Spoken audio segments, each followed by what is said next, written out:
మేము నిన్న జరిగినటువంటి కోనసీమ అమలాపురం నందు విధ్వంసకర సంఘటన సంబంధించి మేము తీవ్రంగా ఖండిస్తున్నాం. అత్యంత బాధాకరమైన విషయం విచారం వ్యక్తం చేస్తుంది. ఆంధ్రప్రదేశ్ ప్రభుత్వం ఏదైతే కోనసీమ జిల్లాకు డాక్టర్ అంబేద్కర్ గారి యొక్క పేరును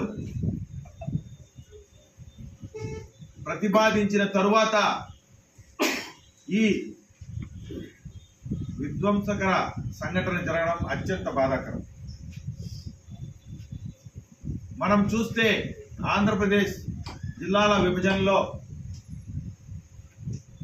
పురాణ పురుషులు, చారిత్రాత్మక పురుషుల యొక్క పేర్లను కూడా మనం కొన్ని జిల్లాలకు పెట్టడం జరిగింది. కృష్ణా జిల్లా ఎన్టీఆర్ గారి పేరు మీద, సత్యసాయి జిల్లా ఆధ్యాత్మిక గురువు పేరు మీద, పురాణ పురుషులైనటువంటి అన్నమయ్య జిల్లాలు, అటు పొట్టి శ్రీరాములు నెల్లూరు జిల్లా, ఇవన్నీ కూడా మనం స్వాగతించాం. అయితే ఈ భారతదేశాన్ని నవభారతంగా నిర్మించినటువంటి గొప్ప మహాపురుషుడు, ఈ భారత ప్రజలందరికీ స్వేచ్ఛను, సమానత్వాన్ని ఇచ్చినటువంటి మహాపురుషుడి పేరుని మనం గొప్పగా స్వీకరించాల్సిన పరిస్థితులు